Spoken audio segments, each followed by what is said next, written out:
Hola, buenas noches a todos. Entonces, bueno, démosle inicio a la sesión de hoy.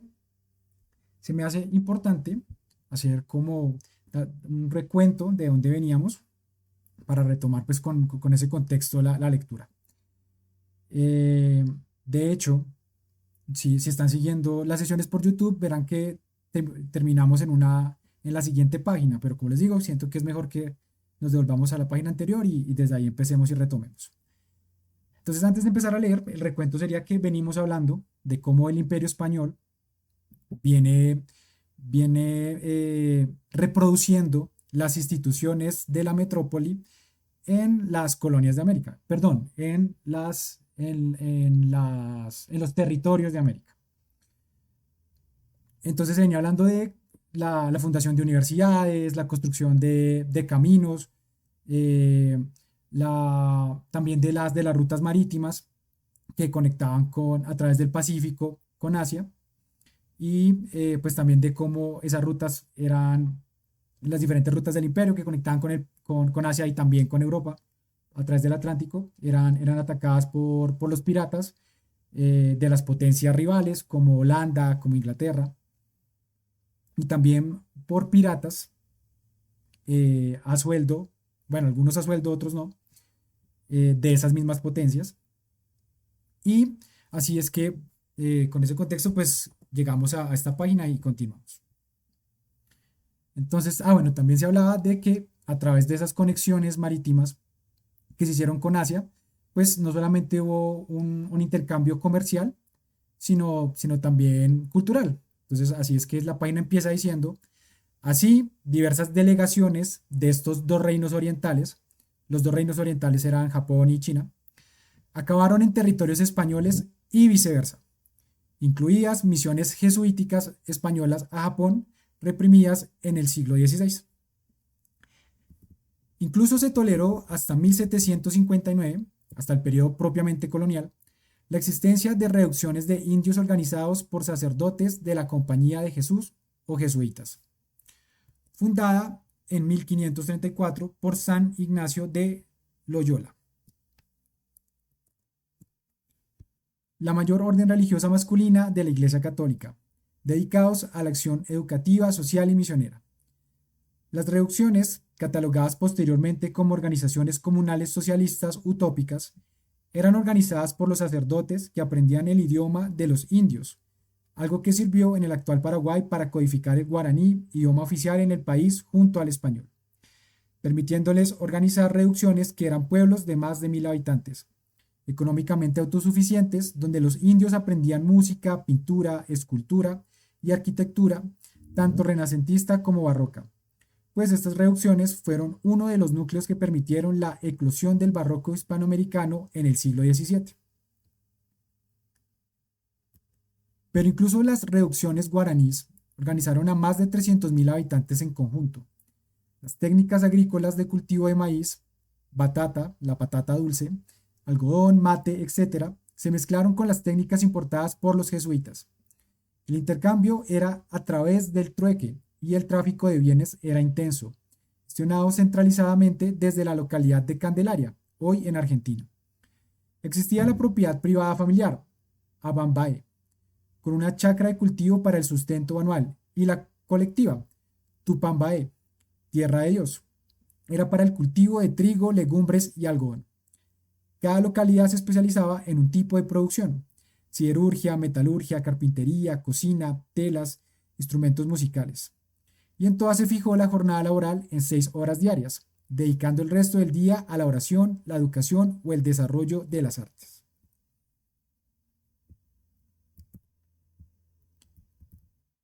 Rutas marítimas comerciales del Imperio Español, en rojo la ruta española y en verde la ruta portuguesa.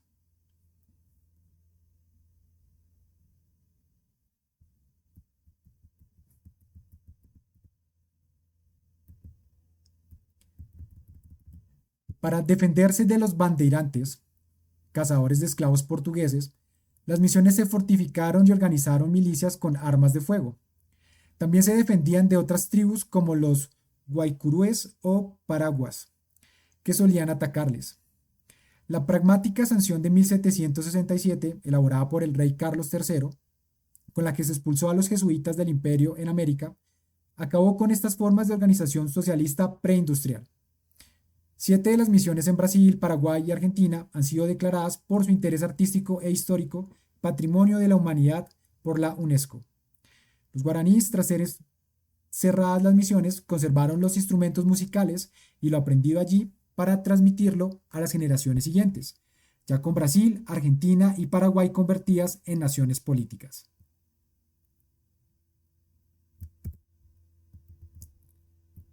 Localización de misiones jesuíticas en Sudamérica y plano típico de una de ellas.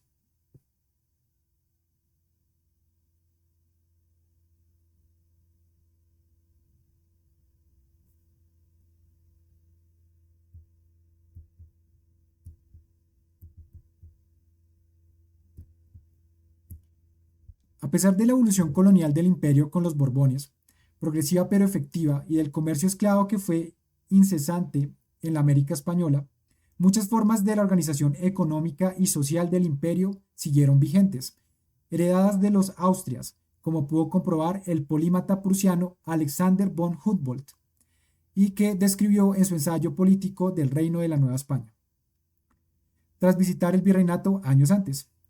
A pesar de la expulsión de los jesuitas, todavía quedaban reducciones de indianos en Nueva España, con un funcionamiento similar a aquellas. Los campesinos, indios o no, no pagaban impuestos indirectos ni alcábalas, e incluso los indios pagaban menos impuestos que los campesinos blancos. El trabajo en las minas era controlado por el Estado. Había desaparecido ya la mita, sistema de trabajo fiscal de origen inca por el que se pagaban los impuestos por trabajo. Los españoles lo modificaron haciendo que el trabajo fuese elegido por sorteo entre varones de 18 a 50 años y se pagaba en salario. No trabajaban ni mujeres ni niños en las minas novohispanas, al contrario que en la Inglaterra de la primera revolución industrial. Los mineros tenían casa propia, humilde pero suya. Los salarios de los mineros eran similares a los de sus pares franceses, salvo en Veracruz y Tierra Caliente, donde eran superiores. Y eso cuando las condiciones de trabajo ya eran insalubres y seguían modelos típicamente capitalistas. No obstante, el laissez-faire, laissez-passer, fisiócrata y liberal no reinaba por completo en el Imperio español, que siempre combinó formas feudales y capitalistas, además de esclavistas, con un alto grado de planificación económica estatal y comunal, presente en el control de precios del trigo y el maíz, para evitar la especulación. Se construyeron muchísimos silos, pósitos y alhóndigas para prevenir la especulación, donde se almacenaba grano, cereal, para luego inyectarlo en el mercado en grandes cantidades para evitar la elevación de los precios en los años de las malas cosechas. A pesar de la combinación de elementos económicos de todo tipo, estas características impiden catalogar al imperio español como capitalista o feudal. Se trató de un imperio de transición de un modo de producción a otro, adaptado a una época, la mercantilista, que duró 3 siglos y donde este imperio fue hegemónico a todos los niveles.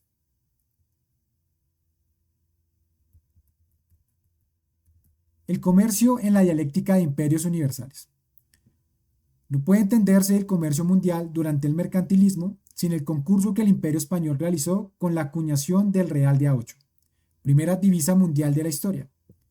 Fue una moneda de plata, la de mayor acreditación y demanda, en los 3 siglos que duró el mercantilismo, durando su influencia hasta mediados del siglo XIX.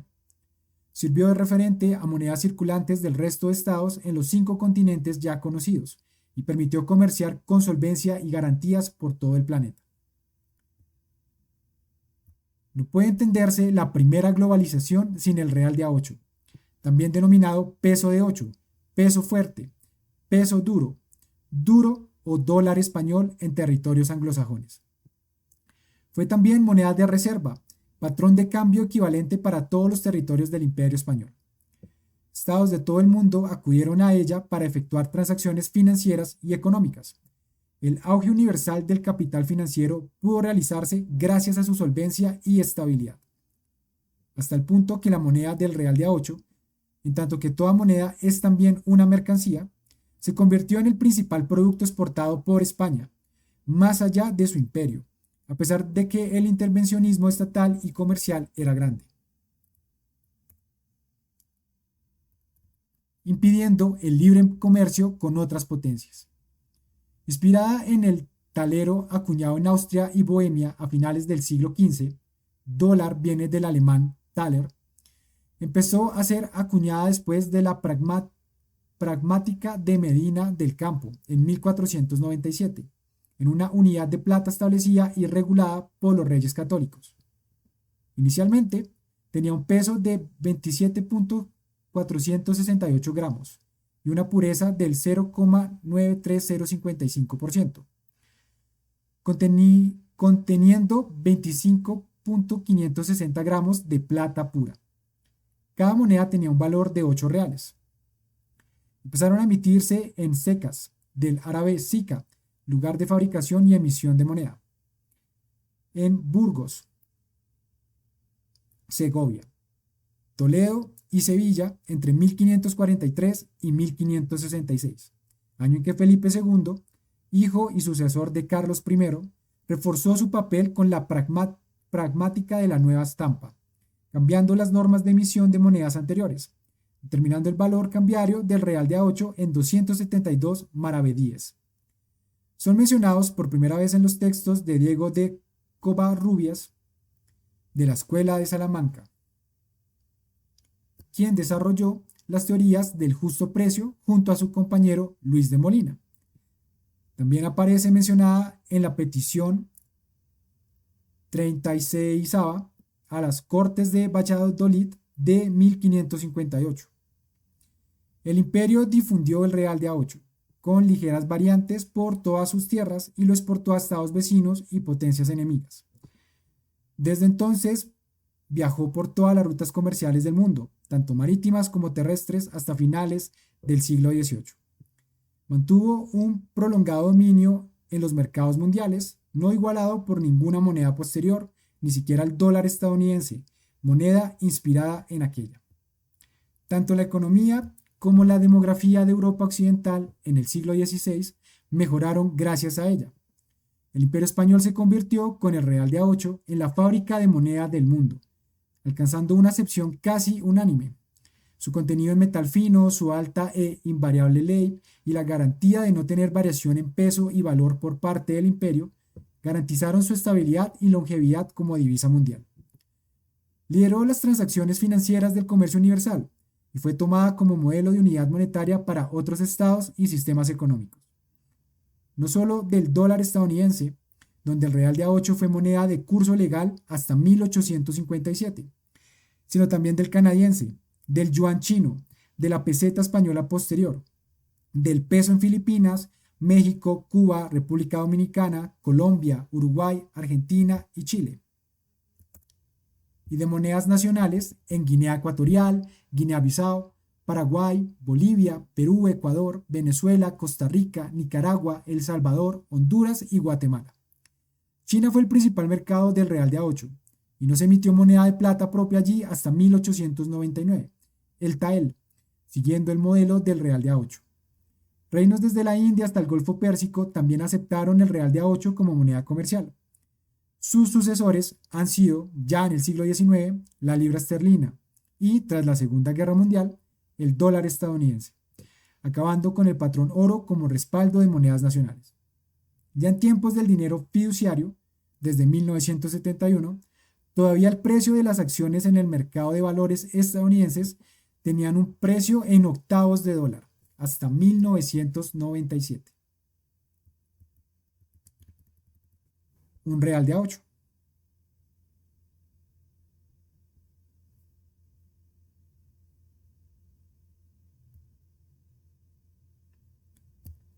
La acuñación de esta moneda venía acompañada de otros fenómenos comerciales, que continuaron lo iniciado durante la acumulación originaria. A partir del siglo XVI se construyeron nuevas manufacturas, cerca de puertos marítimos de exportación o en lugares alejados del control gremial o de las antiguas ciudades. El descubrimiento y explotación de yacimientos de oro y plata en América, poniendo a esclavos negros y a indios a trabajar en ellas, la conquista y saqueo del sureste asiático por la Compañía Británica de las Indias Orientales, grupo de burgueses y nobles empresarios que acabó con el monopolio neerlandés sobre las mismas y se convirtió en una de las primeras empresas transnacionales de cuño capitalista con muy poca intervención estatal, permitieron una transformación de la economía sin precedentes en la historia anterior. La compañía acabó controlando la mitad del comercio mundial a finales del siglo XVIII. África se convirtió en cazaderos de esclavos negros, por lo que la expropiación de tierras a los campesinos libres europeos es continuada con la expropiación de tierras y personas en los nuevos territorios que la burguesía y la nobleza en conjunto empiezan a descubrir. No puede entenderse el paso progresivo del feudalismo al capitalismo con su transición mercantilista sin esos procesos a los que hay que añadir la dialéctica de estados europea, que extendió las guerras a todas las partes del globo, como las guerras de religión entre católicos y protestantes del siglo XVI, la Guerra de los 30 años o, ya en el siglo XVIII, la Guerra de Sucesión Española, que puso fin al modelo polisinoidal de la monarquía hispánica y a sus posiciones europeas, y la Guerra de los 7 años, por el control de Silesia y de las colonias en América del Norte, la Guerra Franco-India, que enfrentó a estados europeos y asiáticos a escala global por primera vez, incluyendo el intento frustrado de invasión anglo-portuguesa del virreinato del Reino del Río de la Plata en 1763. Esta guerra, la primera propiamente mundial, convirtió a Prusia en potencia europea, comenzando así el final del equilibrio de la Paz de Westfalia. Francia perdió Quebec a favor del Imperio Británico, aunque conservó la colonia de Puerto Príncipe, hoy Haití, productora de la mitad del azúcar consumido a nivel mundial entonces, pero empobreció las arcas reales provocando carestía en la población, lo que tuvo repercusiones políticas décadas después. Lo cierto es que Portugal, España, Holanda, Francia e Inglaterra, en Europa Occidental, fueron las potencias que completaron y extendieron a escala universal el proceso de acumulación originaria que comenzó en el campo en el siglo XV. En Inglaterra, a finales del siglo XVII, el mercantilismo termina dando paso a un imperialismo de tipo colonial capitalista puro, copiado posteriormente por otras potencias. El colonialismo, la deuda pública, el proteccionismo solo a las mercancías propias y un nuevo sistema tributario más flexible para con las compañías capitalistas se combinaron bajo el amparo del Estado, reforzado tras el Acta de la Unión de 1707, que unificó Inglaterra con Escocia, naciendo así el Reino Unido de Gran Bretaña e Irlanda. Este nuevo poder acortó los intervalos del modelo mercantilista al capitalista, mediante una expansión imperial violenta y una reordenación de la división del trabajo en las islas británicas no menos violenta. Este proceso lo resumió Marx con estas palabras: la violencia es la comadrona de toda la sociedad vieja que lleva en sus entrañas otra nueva. Es por sí misma una potencia económica. El modelo capitalista inglés se basó en el neerlandés, también en la caza de esclavos en África y las Indias Orientales. Los príncipes nativos vendían esclavos a cazadores y ladrones de hombres, incluidos niños que eran encarcelados en Celebes, hoy Indonesia, hasta una edad madura en que su fuerza de trabajo ya podía ser transportada para producir con garantías. La Compañía Británica de las Indias Orientales, en la que también participaron altos funcionarios del Imperio Británico, obtuvo el monopolio del comercio del té, de la sal, del opio, del betel y del transporte de mercancías entre China, las Indias Orientales y Europa. Ventajosos contratos con vendedores locales en Asia hicieron brotar grandes fortunas, sin apenas inversión. Entre 1757 y 1766, la compañía ganó más de 6 millones de libras esterlinas de esta manera.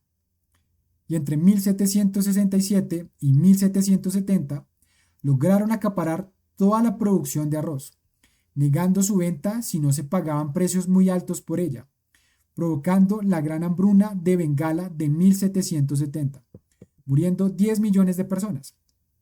Los colonos puritanos de Nueva Inglaterra, en Norteamérica, ponían precios a niños, mujeres y hombres indios para venderlos luego en mercadería esclava, auspiciados por el Parlamento británico entre 1703 y 1744. Las colonias brindaban a las nuevas manufacturas que brotaban por todas partes mercados para sus productos y una acumulación de capital intensificada gracias al régimen de monopolio. La explotación de materias primas, la producción manufacturera y la esclavitud en África, Asia y América refluían a Londres, París o Ámsterdam para convertirse en capital que se unía o competía con el capital generado desde hacía siglos en suelo europeo. El imperio neerlandés fue el primero plenamente colonial, disponiendo ya en 1648 de la casi exclusividad del comercio en las Indias Orientales, arrebatado por los británicos después, y del tráfico comercial marítimo en Europa noroccidental, con una población totalmente empobrecida. Entonces, la supremacía comercial aseguraba la supremacía industrial, y esta la acumulación de valor económico a partir del trabajo asalariado. El sistema de crédito público, nacido en Génova y Venecia en el siglo XV, impulsó la producción manufacturera y ayudó, en parte, a financiar el colonialismo neerlandés y británico. La deuda pública, contraída tanto por monarquías autoritarias como absolutas, o por repúblicas, se convirtió en la única riqueza compartida por todas las clases de aquellos estados.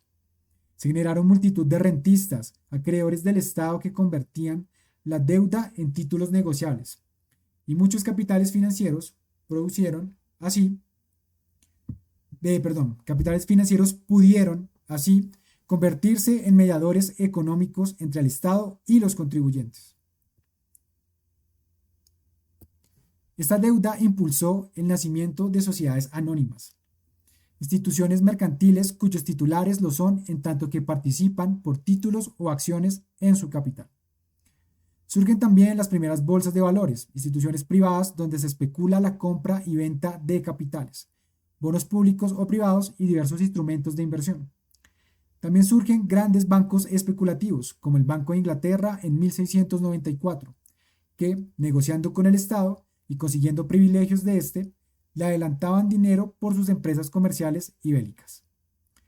Este banco prestó en sus inicios dinero al Estado a un 8% de interés, precio del dinero en forma de crédito, ganando a cambio la capacidad de acuñar dinero que prestaba en forma de billetes de banco a diversos acreedores, con lo que podían descontar letras, abrir créditos sobre mercancías y comprar metales preciosos. Así, el dinero fiduciario, basado en el conjunto del valor presente en una sociedad política emisora de moneda, lo que los economistas llaman dinero fiat, empieza a circular en Europa occidental, aunque nació ya en China en el siglo XI.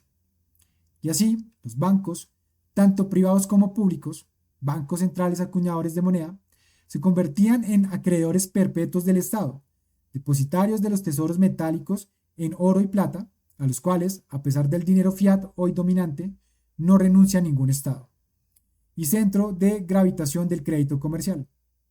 Comienza la persecución legal de los falsificadores de billetes de banco.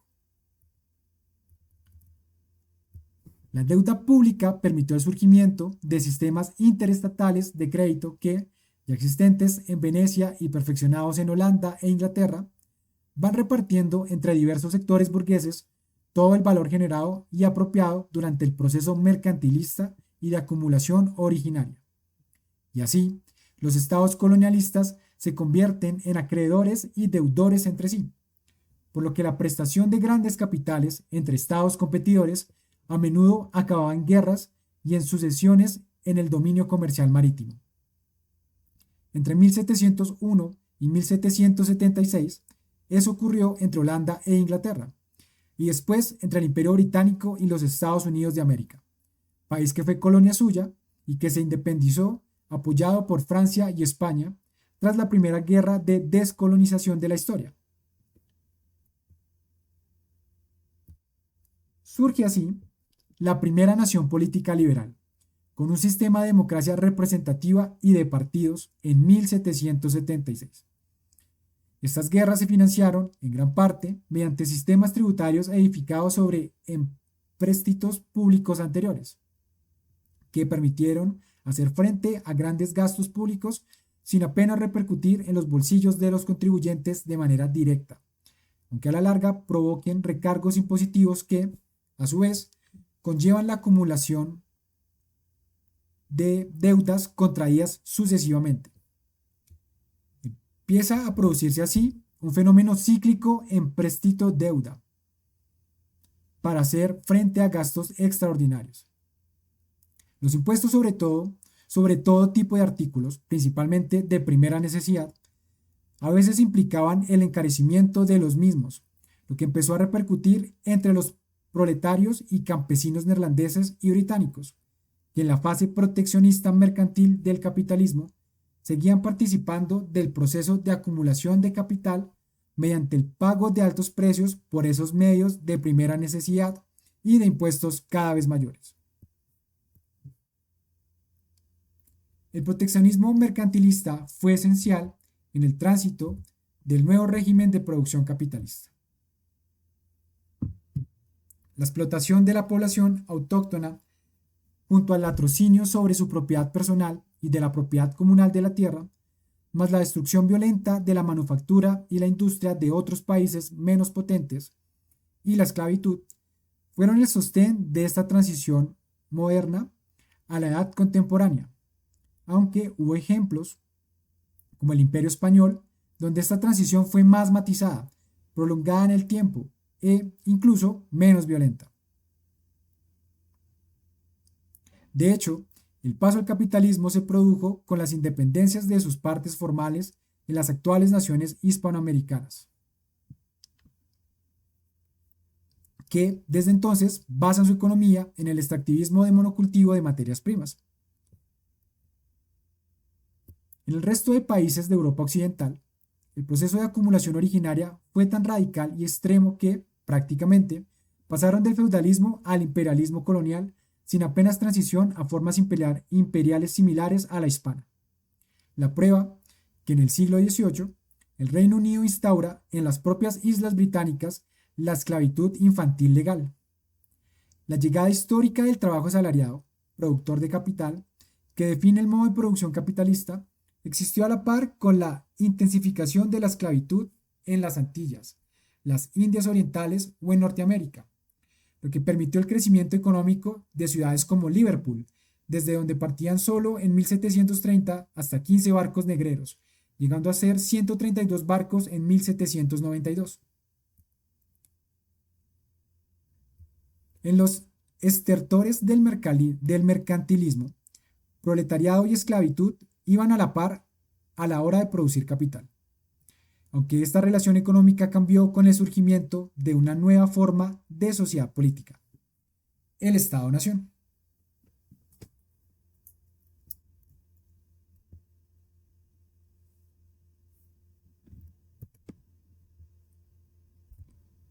Declaración de Independencia de los Estados Unidos de Norteamérica.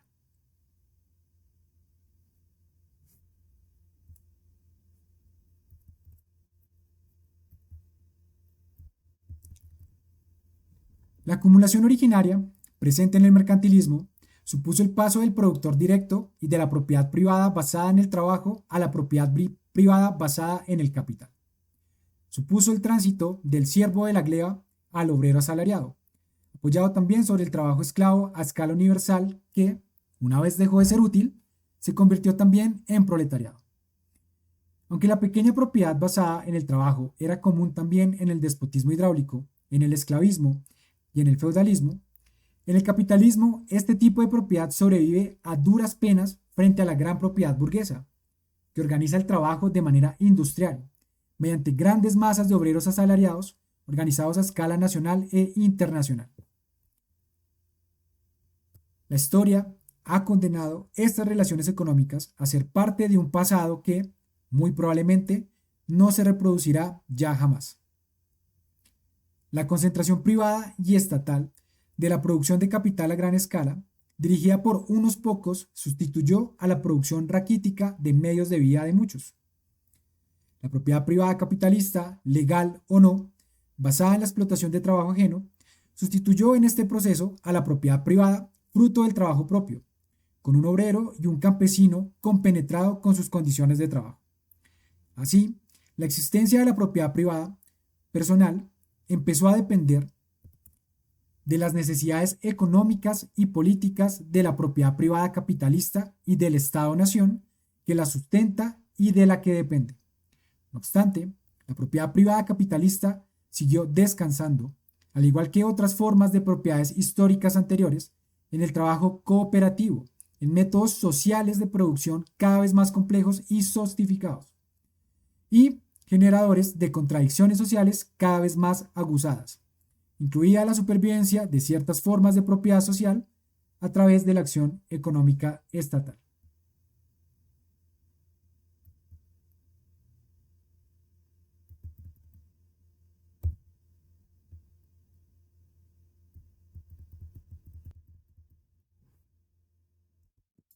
Si quieres, a inicio, Daniel. Aló, aló, Sí, ¿se me escucha bien? sí, dale, dale uno. Sí, pero sí se me escucha bien, ¿sí? Es que tengo como la señal bajita. Vale, perfecto. Capítulo 7. El capitalismo. El capitalismo, en cuanto que modo de producción, es el conjunto de sistemas económicos caracterizados por relaciones de producción basadas en la existencia de capital. Surgió en la Baja Edad Media y acrecentado y expandido universalmente por el proceso de acumulación originaria y el colonialismo. El capital es el conjunto de bienes, mercancías y fuerza de trabajo que, como elementos patrimoniales legales en régimen de propiedad privada de los empresarios, medios de producción en manos de ciertas clases, capitalistas burgueses, pequeños burgueses, terratenientes, cierta burocracia estatal en algunos casos, etc. Aunque cae la propiedad ilegal o alegal, mercados negros, grises, etc., es descontado del pasivo, deudas y obligaciones tributarias, en el conjunto total de la propiedad contable de su poseedor. El balance contable del capital, cuando se acrecienta, ve un aumento de los activos en su generación de valor y un descenso del pasivo.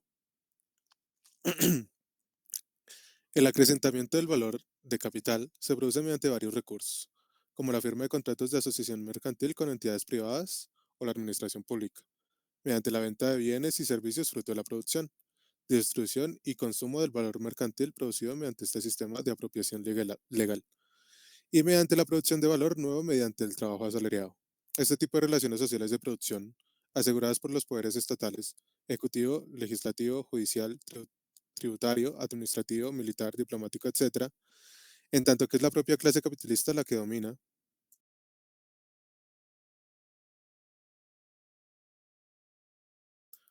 en el Estado y desarrolla leyes que benefician sus intereses.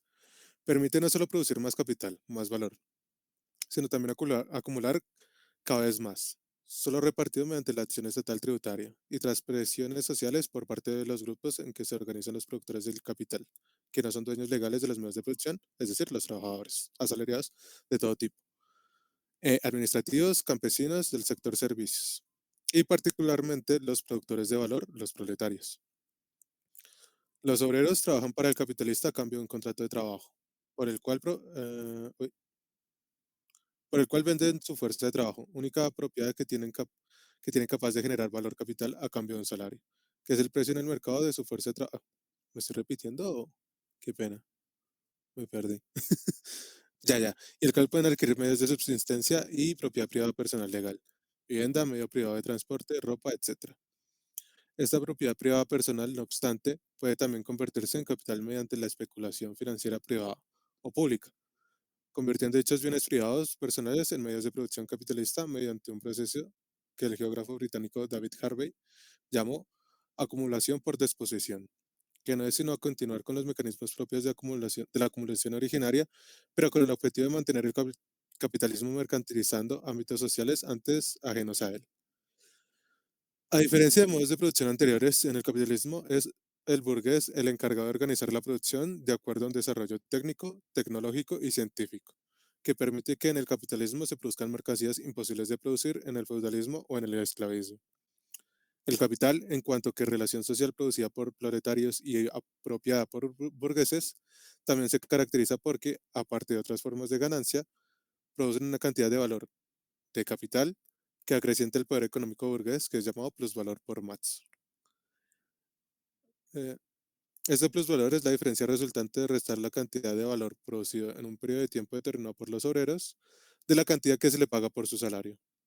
El plusvalor, que legalmente pertenece al burgués, es repartido entre este, en cuanto que patrón directo del obrero, entre otros capitalistas mediante asociaciones de intercambio y otra parte para el Estado a través de impuestos. El capitalista que se apropia de este plusvalor lo utiliza junto a otras cantidades que gana con el comercio o mediante contratos públicos o privados de inversión, para reorganizar constantemente sus empresas a nivel técnico y de gestión, para adaptarse a las siempre cambiantes condiciones de los mercados. De ahí que los economistas liberales vean esta apropiación y reparto de plusvalor como una retribución justa al riesgo que los empresarios realizan a la hora de invertir su capital en todo tipo de operaciones. Este tipo de relación social de producción ha conseguido ser universal, teniendo diversos efectos, como que el proceso de producción de mercancías ha extrañado al trabajador del producto de su trabajo, que no le pertenece, y que solo le repercute indirectamente mediante diversos procesos de socialización estatal de las ganancias del capital. La diferencia entre liberales y marxistas a la hora de catalogar el plusvalor es que, mientras aquellos que lo ven como un beneficio justo al empresario, estos lo ven como algo más que un mero beneficio, en tanto también lo ven como la fuente contemporánea de la explotación de la fuerza de trabajo a la hora de generar riqueza para la clase dominante. A su vez, la oferta y la demanda, ajustada según Marx a los elementos constituyentes de estas relaciones de producción, que llamó teoría de valor-trabajo, hacen que los precios comerciales finales de las mercancías oscilen por el lado de la oferta sobre el precio de producción, coste de producción más ganancia media del capital en el proceso productivo, que debe ser amortizado en el precio final, y por el lado de la demanda sobre el efecto precio, conjunción de los cambios de la capacidad de poder adquisitivo de los consumidores sin cambios en el coste de producción, efecto renta, y de cambios en el proceso productivo que terminan cambios en el precio de producción sin cambios en la renta del consumo, efecto sustitución. El efecto precio, unido a determinadas concepciones psicológicas sobre la conducta del consumidor respecto del grado de satisfacción último que proporcionaría la compra de una mercancía, y una concepción del efecto sustitución como coste marginal de producción. Es teorizado desde la economía neoclásica dominante como utilidad marginal. Cuando el proceso productivo es exitoso, el precio comercial es superior al coste de producción. Cuando no es así, es inferior. El intercambio y la circulación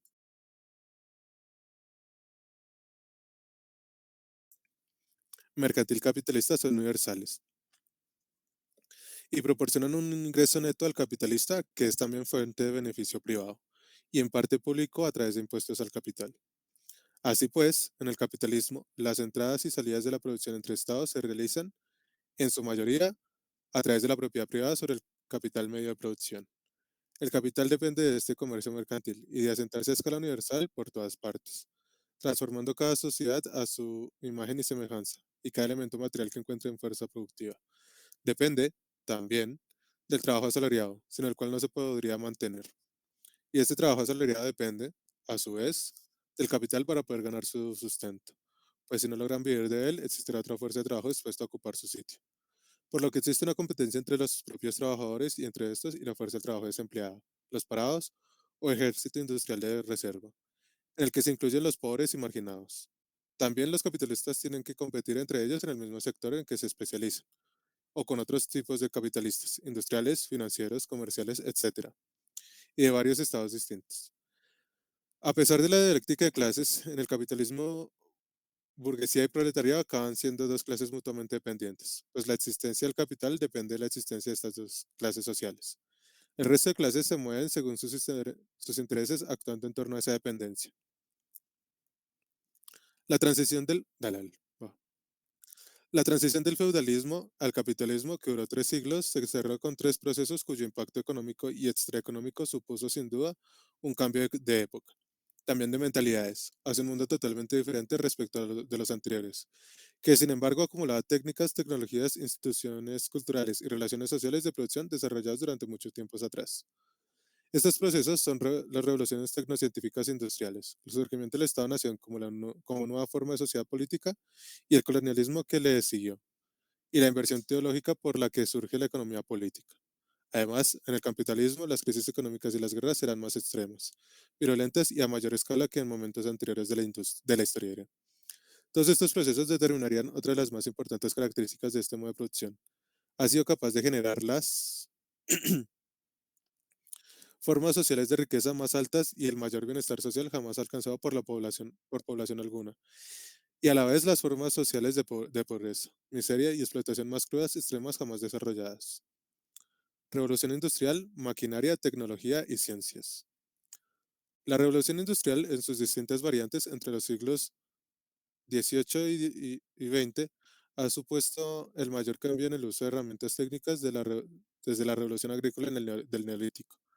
Con la revolución industrial, el paso de la hegemonía de la técnica manufactura a la de la técnica maquinaria, de la producción artesanal a la industrial, vía desarrollo de las más importantes ciencias naturales, transforman las sociedades políticas por completo. Señala, además, el paso de la breve edad moderna que coincide con el mercantilismo a la actual edad contemporánea.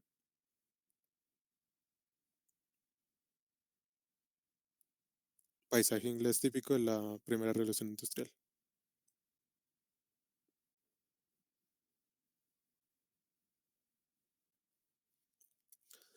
La revolución industrial viene acompañada de revoluciones políticas muy importantes y la combinación de ambos procesos señala el comienzo de la hegemonía burguesa tanto a escala económica como política. Es el periodo de desarrollo de la física, primero con la revolución copernicana, ya mencionada, luego continúa por el toscano Galileo Galilei, quien estableció, en paralelo al inglés Francis Bacon, el método científico experimental en ciencias naturales.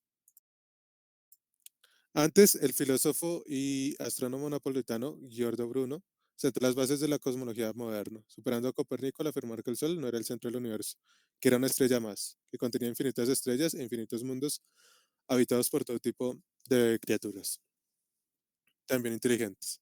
Estas ideas fermentaron tiempo después, ya en el siglo XIX, mientras el germánico Johannes Kepler amplió lo dicho por Copérnico con sus leyes sobre el movimiento de los planetas en su órbita alrededor del Sol, en un proceso de cierre que culminaría el inglés Isaac Newton, con su obra Philosophiae Naturalis, Principia Matemática, en la que describe la ley de la gravitación universal y se establecen las leyes de la mecánica clásica, además de desarrollar el cálculo infinitesimal paralelamente al matemático sajón Gottfried Leibniz. Por su parte, apoyada en las técnicas uh, ya, en las técnicas agrícolas, textiles, metalúrgicas y siderúrgicas ancestrales y pasada por el filtro protocientífico de la alquimia nacida en Arabia. Surge la química como el británico Robert Boyle, acuñador del término materialismo filosófico, y el francés Antoine Lavoisier, que también fue economista y revolucionario. Las hazañas geográficas de Colón, Magallanes y Elcano fueron luego seguidas por descubridores como el británico James Cook o en tierra con los hallazgos de la conquista rusa de Siberia en el siglo XVI, cuya cartografía completa realizó en el siglo XVIII Mikhail Lomonosov, fundador de la universidad que lleva su nombre en Moscú en 1755. La biología, por su parte, también surge en esta época, a partir de la obra Filosofía Zoológica de Lamarck, y continuaría el británico Charles Darwin, en su libro El origen de las especies. Las grandes ciencias naturales, así como las sociales, y con la excepción de las ciencias matemáticas, surgen en la transición mercantilista al capitalismo y, durante las revoluciones industriales, posiblemente gracias a este desarrollo científico sin parangón. La producción con máquinas a gran escala surge entonces, mientras la manufactura era una combinación de oficios, la combinación de manufacturas que dio lugar a la máquina herramienta. El molino hidráulico, reloj mecánico, brújula, compás, el uso de pólvora para artillería y armas de fuego, imprenta, etc. Alcanzó sus cotas de desarrollo más altas con la revolución industrial y fue fundamental para establecer la división del trabajo típicamente capitalista y para la simplificación de tareas por parte de los obreros asalariados. En este contexto, además, las categorías de la economía política se van cerrando hasta constituirse por fin la disciplina como tal durante el proceso histórico, científico y cultural llamado inversión teológica, provocado por esta explosión científica que influye en la filosofía racionalista de los siglos XVII y XVIII, por la cual los asuntos del mundo que antes eran explicados por la acción divina empiezan a ser explicados por la naturaleza y la cultura. La economía política comienza a entender el orden social por la acción espontánea del mercado, cuando, an- cuando, an- cuando antes era dependiente de la acción de Dios. Este equilibrio armónico se justificará, dale baja, para ver más. Este, ya. Este equilibrio armónico se justificará aún más cuando la economía política clásica liberal evolucione hacia la economía neoclásica, a partir de 1871, y el adjetivo definitorio de política es suprimido para hablar simplemente de economía. La revolución industrial, en cada una de sus etapas, supuso un incremento de la población, desplazamientos migratorios a escala mundial, sobre todo entre Europa y América. Tecnologización de la agricultura, sucesión de sistemas productivos que reducían tiempo y costes en competencia entre sí, y una transformación muy profunda a nivel cultural y sociológico. Supuso también un cambio político, pues a nivel de dialéctica de clases, la nueva clase dominante, la burguesía, se enfrentó constantemente a la nueva gran clase dominada, el proletariado. Y a nivel de dialécticas de estados, la expansión colonial ofreció ventajas a aquellos imperios que tenían un mayor nivel de industrialización que otros, además de sentar las bases de las grandes diferencias actuales entre países ricos y países pobres. El auge de la revolución industrial, además, señala el principio del fin del imperio español y su sustitución en la hegemonía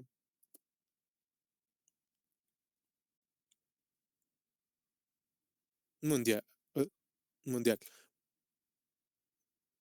por el imperio británico, que se hace dueño de los océanos, domina grandes poblaciones y territorios solo comparables a los dominados antes por la monarquía católica universal. Patenta grandes inventos y lanza a su población a emigrar o conquistar y explorar tierras lejanas. A los británicos les seguiría Francia, Bélgica, Alemania, Italia, Rusia, Japón y sobre todo Estados Unidos, quien no tardó en suceder al Reino Unido como gran imperio hegemónico universal. En todos estos territorios el desarrollo industrial implicó grandes transformaciones políticas que necesariamente tenían que acabar con los restos del viejo orden feudal que impedían la implantación del nuevo orden capitalista.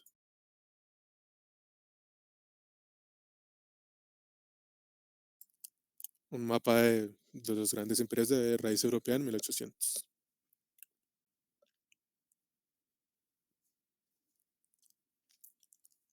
La primera revolución industrial se inicia a finales del siglo XVIII en Inglaterra y desde allí se difunde. Las ciudades seguían siendo los grandes centros del comercio, pero se volvieron tentaculares, pues en ellas surgen nuevos sistemas de trabajo, llenándose de fábricas y estas de máquinas. Surge la ingeniería, combinando física, química, mecánica y tecnología aplicada al nuevo mundo empresarial. Todo acontecimiento histórico posterior necesariamente guarda inevitable relación con la primera revolución industrial. En algunos aspectos el cambio, además de ser cuantitativo, el mundo se convirtió en un inmenso arsenal de mercancías, incluida la fuerza de trabajo, lo fue cualitativo, pues en las fábricas empezaron a trabajar centenares de obreros, para poco a poco pasar a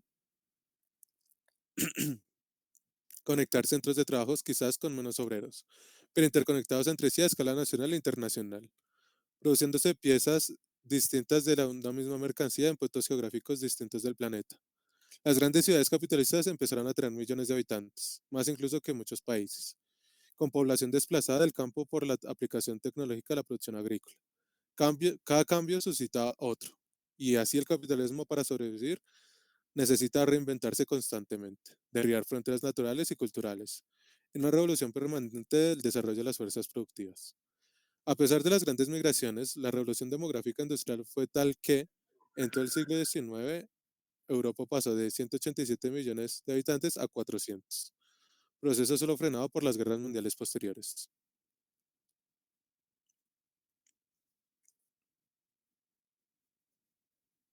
Aisladora industrial del algodón.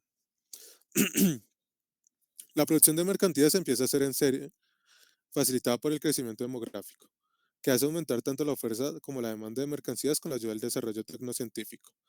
También afectó a mejoras en los productos alimenticios, sanitarios e higiénicos como el jabón, el tratamiento clorado de las reservas de agua de las ciudades o el alcantarillado moderno, lo que aumentó la esperanza de vida y redujo la mortalidad. Sin embargo, durante el siglo XIX persistió una mortandad infantil elevada. Hambrunas como la de Irlanda entre 1846 y 1848 y epidemias de cólera como la de Hamburgo de 1892.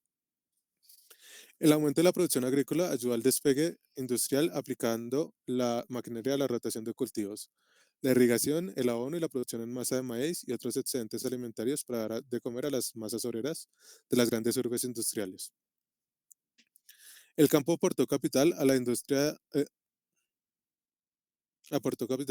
impuestos al Estado, que poco a poco fue aplicando la progresividad fiscal a los capitalistas para acometer grandes proyectos en todo su territorio, sobre todo para medios de transporte. La relación entre industria y campo permitió la producción de arados y trilladoras, que redujeron la fuerza de trabajo asalariada rural. El algodón se convirtió en el sector palanca del crecimiento industrial británico y estadounidense. El proceso de hilado de algodón redujo su tiempo y coste, así como aumentó su capacidad productiva mediante máquinas de hilado contornos giratorios movidos a mano o por agua, que fueron luego sustituidas por máquinas con rodillos como la mule. La producción de algodón por logística se concentra en el Reino Unido, en la Baja Escocia y Lancashire, y en Estados Unidos en los estados esclavistas del sur, situación que terminaría la guerra de secesión con el norte liberal. El fin de la esclavitud y la proletarización de la población negra de Estados Unidos, lo que no supuso cambios profundos en el racismo sociológico hacia ellos.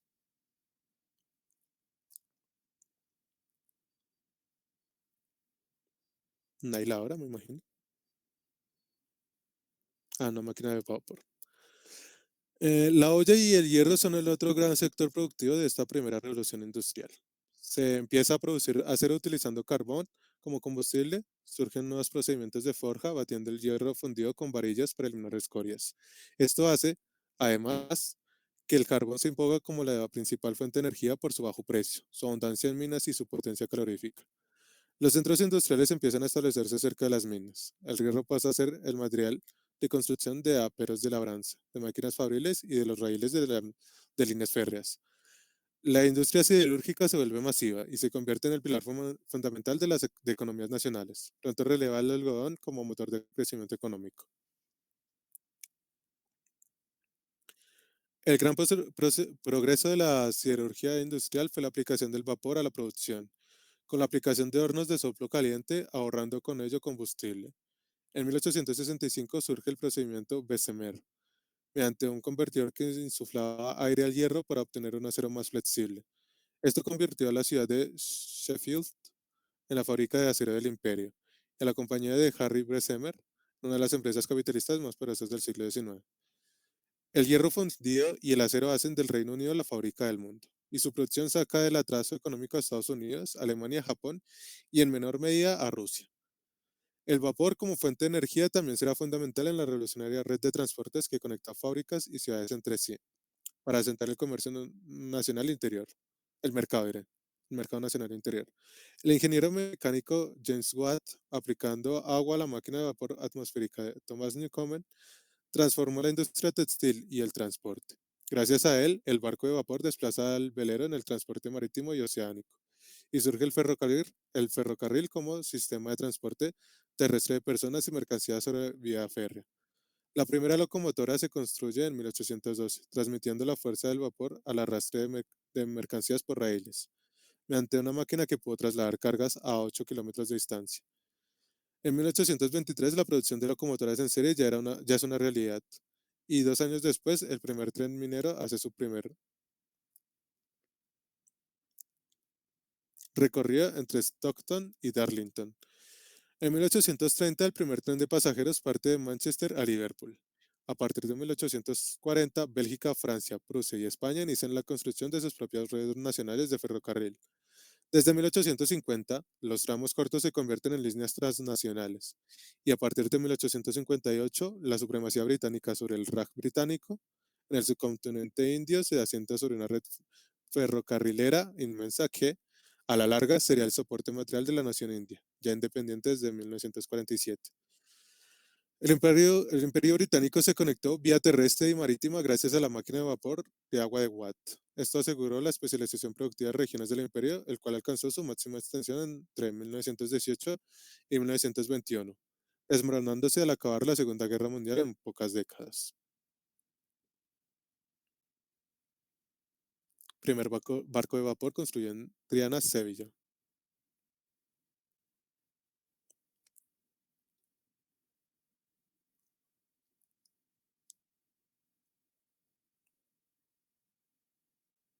La segunda revolución industrial, iniciada en 1850 y terminada hacia 1914, hace cambiar el modelo productivo al Imperio Británico y al resto de estados de Europa Occidental, Estados Unidos y Japón.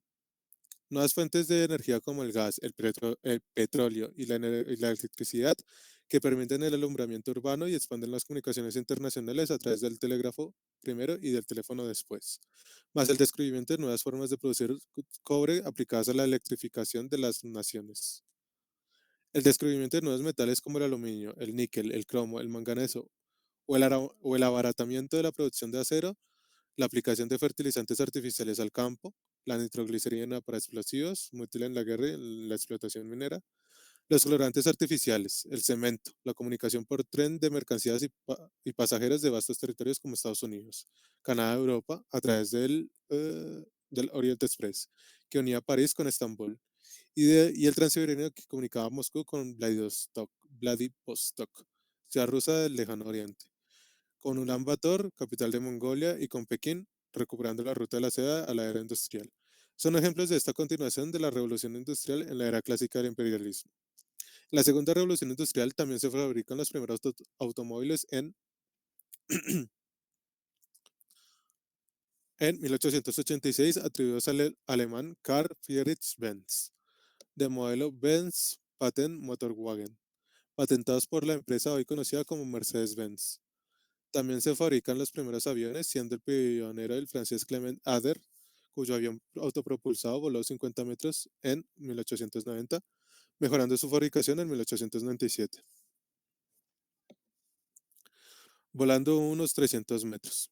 En esta época los Estados Unidos compran territorios a Francia y Rusia. Otros los conquistan mediante la guerra aprovechando la independencia de Texas, sobre la que se apoyaron para la conquista de más de la mitad del territorio de México independiente, sucesor del Virreinato de Nueva España. En esa expansión al oeste, la agricultura se desplaza a medida que llegan nuevos colonos a las tierras antes mexicanas, británicas, francesas, españolas o rusas, gracias a la red de ferrocarriles financiadas por Cornelius Vanderbilt. Surgen grandes empresas como la Cars Steel Company, Standard Oil Company, General Electric Company y Ford, entre otros, con su monopolio y explotación del algodón, el carbón, la electricidad y el petróleo. Estados Unidos ya era la primera economía mundial a finales del siglo XIX.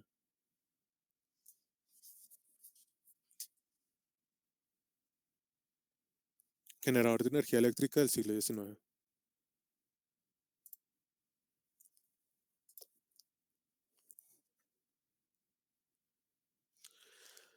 El auge capitalista supuso el fin de la esclavitud y la servidumbre tardía en imperios como el ruso, quien la abole en 1861 al no poder pagarlos tras los gastos provocados por la guerra de Crimea, para que pasasen a ser campesinos a sueldo de los kulaks, terratenientes rusos u obreros en las grandes ciudades. Aquella guerra acabó con la Europa de la Santa Alianza, Austria, Prusia y Rusia, del Congreso de Viena de 1815 tras el fin de las guerras napoleónicas.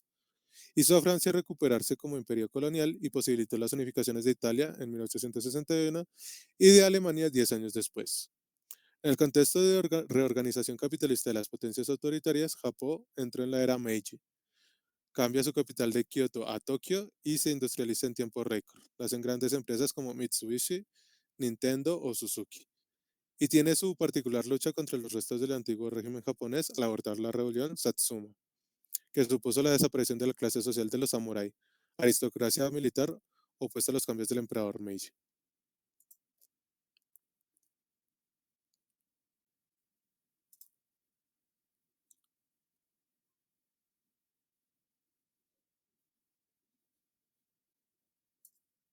En lo que comentamos. Yo tengo unos apuntes acá. Bueno, esa cuestión del inicio. que están hablando del almacenamiento de las cosechas para inyectar al mercado cuando hubiese escasez. Eso era una cosa que se hacía en Colombia, que lo hacía el IDEMA. El IDEMA tenía unos hilos del arroz y eso pues permitía que se almacenara el arroz y el precio se mantuviera estable. Nosotros en Colombia pues que al igual que en Brasil y los chinos tenemos arroz en todas las comidas. Entonces, obviamente, garantizar el suministro de arroz y un precio estable, pues es una cosa importante para un país que come arroz todos los días. Y esa fue una cosa de las que de hecho, en los tratados de libre comercio, no sé si estaba así, pues en los tratados, esos de apertura económica, pero lo primero que desapareció fue el IDEMA. No sé si todavía existe como institución, pero esos hilos de arroz ya no existen en ningún lugar de Colombia. Todo se dejó pues al libre mercado y bueno, Colombia que era autosuficiente en arroz, pues ahora importa una parcela importante de maíz y arroz de Estados Unidos. Pero bueno, cosas del libre mercado.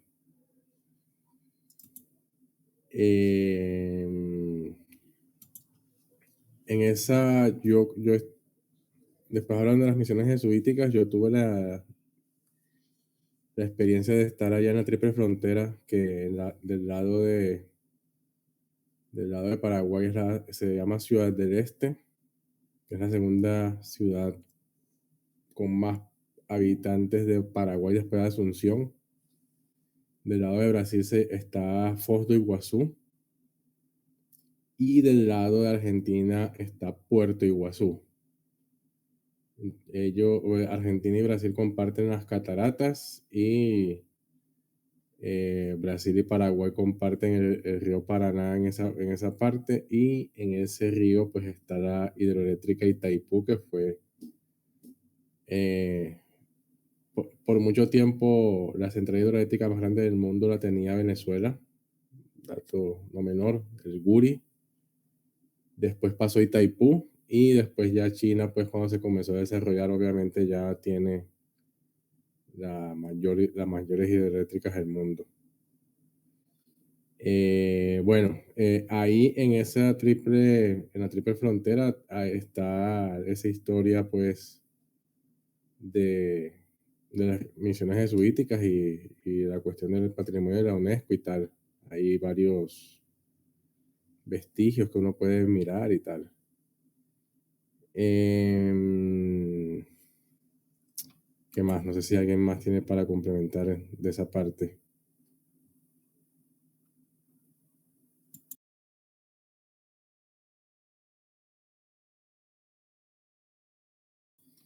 La Revolución Verde no estoy seguro, Jenny, no estoy seguro si eso tuvo que ver también la Revolución Verde. Pero esa revolución tiene el nombre mal puesto porque al final lo que se hizo fue nosotros depender o sea, es ilegal que un campesino tenga semillas en su lugar para sembrarlas. Hay que comprar las semillas a Monsanto, esas semillas modificadas genéticamente que ni siquiera se producen en Colombia. Entonces nosotros no tenemos soberanía alimentaria, infelizmente. Entonces la Revolución Verde, pues, no sé. Sí, claro, eso le ponen los colores para engañar. Pero pues son cosas que habría que sentarse a estudiar. ¿Qué más? Ahí el autor habla de bueno, la importancia de la siderurgia en la salida pues a la primera revolución industrial, y los desarrollistas, que es una corriente muy fuerte en Brasil, que serían en portugués desenvolvimentistas. Ellos todavía Eh, Todavía dicen que el desarrollo de la industria pesada es clave para el desarrollo del país. Eso es discutible porque hay gente que en este país sostiene en Brasil pues que em, aún, perdón, están en la parte feudal y hay que salir más básicamente del feudalismo. Yo no sé, pues cada quien verá lo que, digamos, como parte de la base. Yo creo que habría que también sentarse a hacer un estudio juicioso con nuestras herramientas de si eso calza con la realidad o no. Lo que sí es cierto es que en Colombia, aquí un poco menos, pero en Colombia las revoluciones industriales llegaron, pero pasaron, en el sentido de que Colombia no ha fabricado un tren, pues, de vapor, no ha fabricado un tren eléctrico, no ha fabricado carros, no ha fabricado em, máquinas automatizadas. Incluso en las pocas industrias que hay, pues, yo creo que están en la segunda revolución industrial todavía. La automatización, si bien hay algunas empresas que tienen implementada automatización, pues todo es importado. Entonces se forman ingenieros en el país simplemente para saber qué comprar o sea, son clientes que compran productos hechos o son los vendedores de las multinacionales. Y bueno, eso hay que cambiarlo, hay que producir las cosas en el país, no, porque en Colombia existen acerías, o sea, está Acerías Paz del Río y está, no me acuerdo la otra acería que está en Boyacá, que hay una que está por la parte de Casanare y otra que está en Boyacá, pero bueno. Pero es parar de vender el acero y la lámina y pues vender producto terminado. ¿Qué más? Ahí con eso que dices, o sea, sí se podría decir que entramos a alguna vez a la revolución industrial solo por tener productos industriales. O sea, porque tal como lo mencionas, no, ¿no? Pues con lo que te digo, o sea, pasó en el sentido de que, bueno, o sea, obviamente nosotros usamos computadores y celulares, ¿no? Pero ¿quién sabe en Colombia cómo se monta un computador o un celular? Ah, o sea, sí, yo te entiendo. O sea, la idea es que no vamos a hacer una revolución industrial que ya se hizo, ¿no? O sea, la revolución industrial pasó y pues pasó. No, hay que hacerlas, hay que hacerlas. O sea, no podemos pararnos en la cuarta revolución industrial, que las revoluciones industriales han surgido espontáneamente, en cierto sentido. Obviamente hay digamos, un impulso desde cierto país. En el caso de la primera fue Inglaterra, en la segunda fue Estados Unidos. Digamos, los inventores estaban en esos países, que esa era otra cosa que iba a comentar. Inicialmente estaban Watt y Newcomen, después en Estados Unidos Tesla, que no era americano, pero vivía allá, Edison y Henry, bueno, pero ahí comenzaron entonces los inventores a cambiar la nacionalidad. Pero la cuestión es quemar esas etapas también, o sea, tener industria pesada, después tener industria pesada, fabricar motores, máquinas, generadores, usar esa electricidad, automatizar cultivos, que en Colombia pues hay mucho cultivo, y ahí sí pues entramos en la cuarta revolución, que fue la única que nos quisieron imponer, que fue esa revolución de la tecnología de la información, ¿no?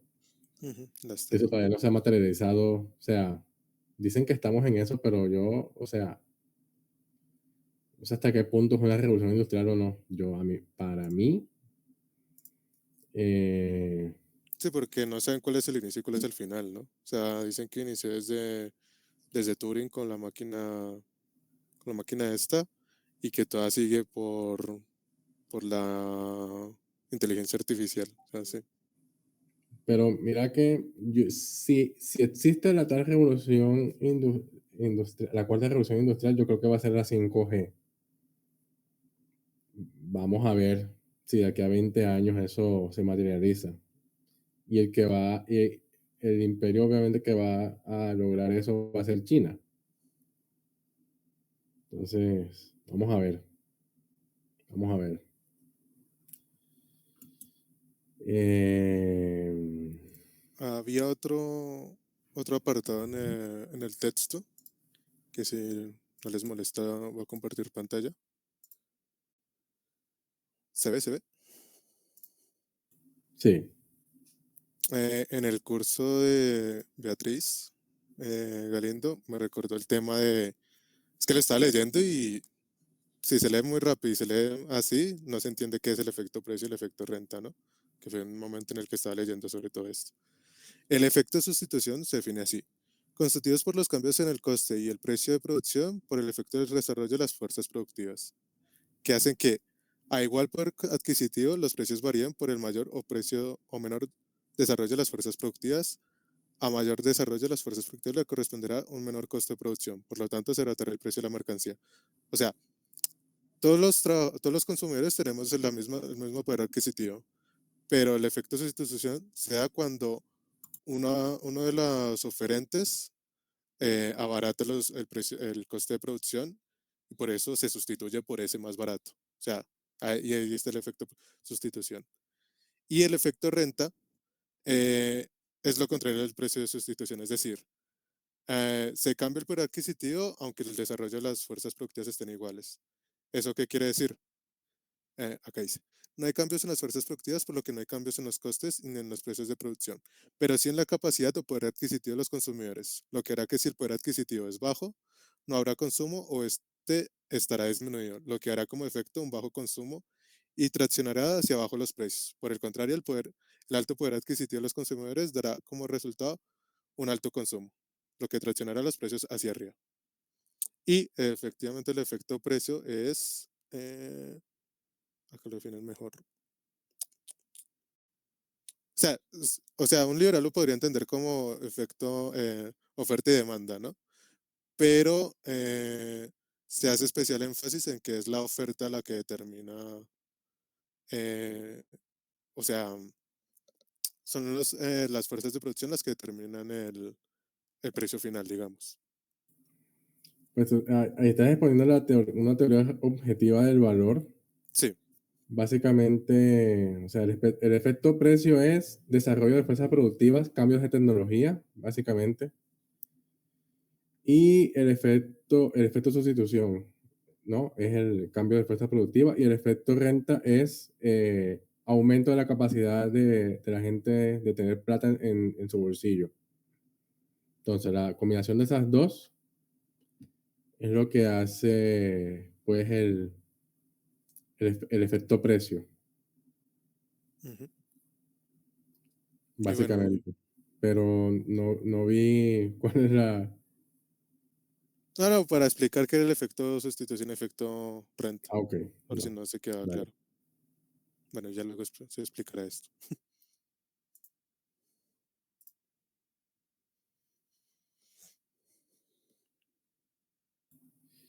¿No creen que si somos pioneros en una tecnología propiamente colombiana podríamos ser depredados? Pues, hombre,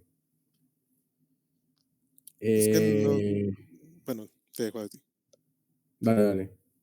No, no, o sea, lo que yo iba a decir era que ha pasado que hayan inventos propiamente pues nacionales, no incluso en México, en Argentina, pero lo que pasa es que como estamos orbitando alrededor de Estados Unidos, realmente donde hay inversión para fondear todo esto, pues se van allá. O sea, a la final todo esto, el desarrollo tecnológico es desde propiamente del imperio, porque es el que lo masifica.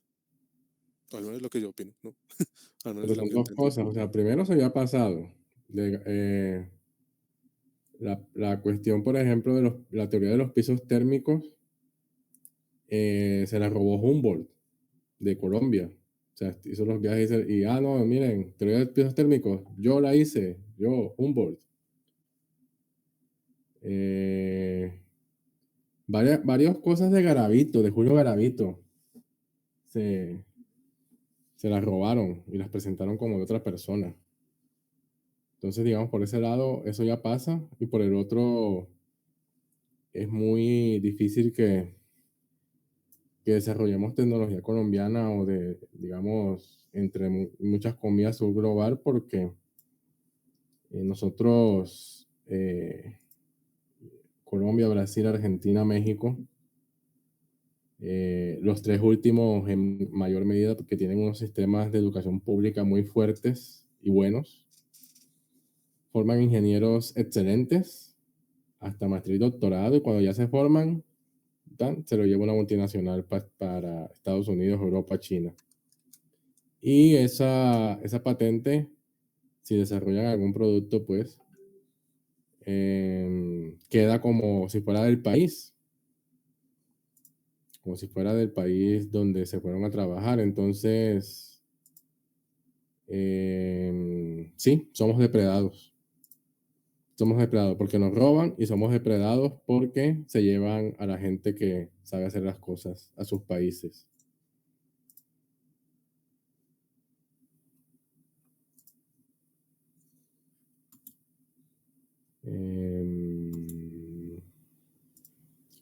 Y bueno, el último comentario que quería hacer era que aquí en Brasil se dan puños, como diríamos en la costa,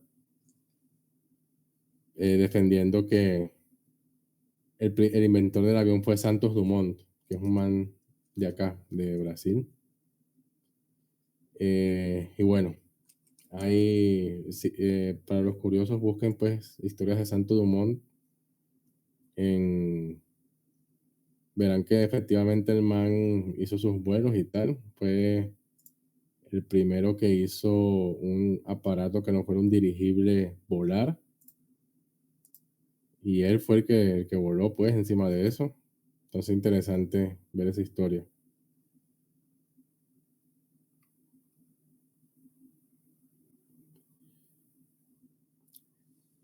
Más que tener mano dura es tener las condiciones para que la gente no se vaya, porque al final yo no critico a la gente que se va de Colombia o de subglobal, entre muchas comillas, porque al final uno pues busca el bienestar de su familia, bienestar propio de su familia. Y si ese bienestar está en otro país, pues bueno, porque emigrar no es un proceso fácil.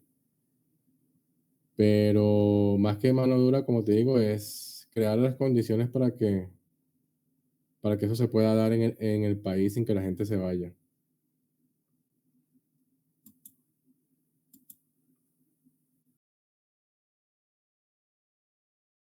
Sí lo hacen, pero entonces lo que hacen es darles acciones de la empresa, les dan una participación en la empresa, de esa manera les dan también voz y voto en las decisiones de la empresa, lo que pues como siempre, pues dependiendo del número de acciones, pues tu voto vale más o menos, ¿cierto? Hay un sistema de pesos. Entonces, y pues con acciones ya tienen derecho también a dividendos, pues pueden luego, si quieren, mercadear con esas acciones. Entonces sí, sí hay algo de retorno del plusvalor a los empleados mediante ese mecanismo.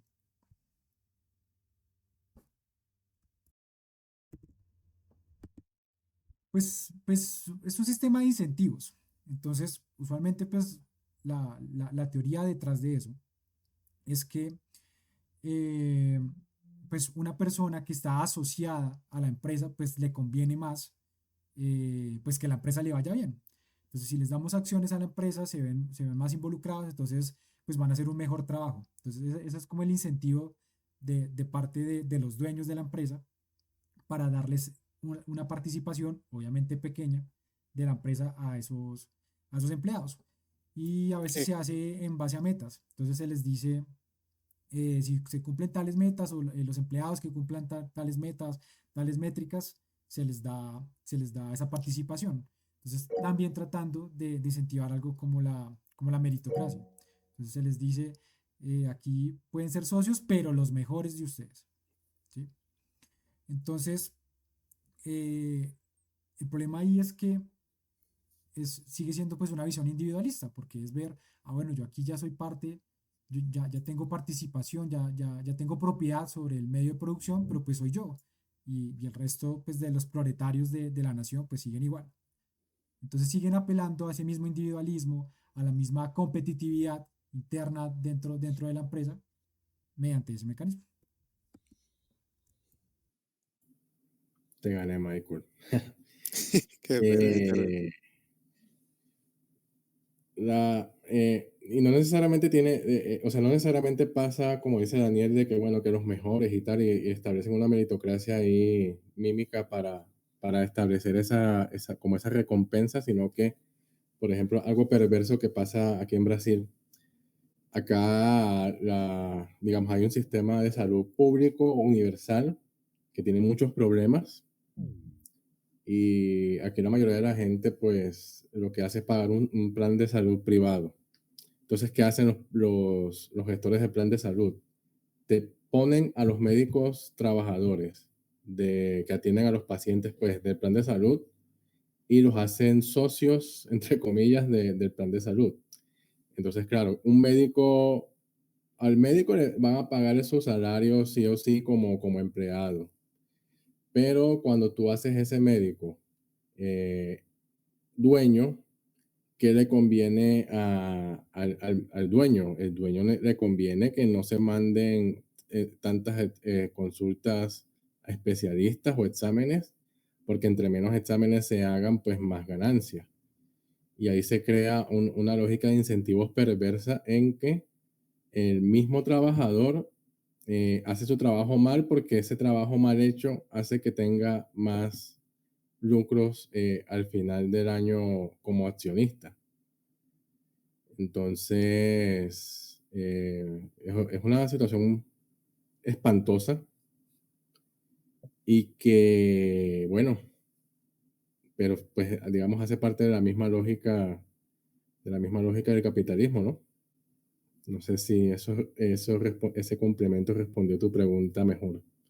O bueno, no es que haya quedado mal respondida, sino, digamos, tienes otro punto de vista ahí para ampliar el panorama. Sí, sí, yo también iba a complementar anecdóticamente. Yo trabajé en una empresa en la que daban acciones, pero las condiciones que las daban era, tiene que quedarse mínimo 4 años en la empresa. Y le preguntaba a gente que ya las tenía y me decía, no, pero es difícil usted sacarlos si se va pronto a ir. O sea, tendría que sacarlos de una vez antes de decir que se va a ir. O sea, realmente no es un mecanismo para darle más incentivos o sea, más beneficios al trabajador, sino es simplemente para retenerlos más. Porque saben o al menos en la industria en la que trabajo, los trabajadores se van rápido, porque, porque pueden ir a una empresa que les pague mejor. Claro, son esas empresas de alta rotatividad que ellos tienen su cálculo. O sea, la empresa, estoy seguro que lo que da la persona para que la empresa sea lucrativa son esos 4 años. Entonces, claro, te ponen un bono a los 4 años para que, listo, te vas a ir, bueno, vete cuando ya nos has Claro, retornado lo que tú nos vales.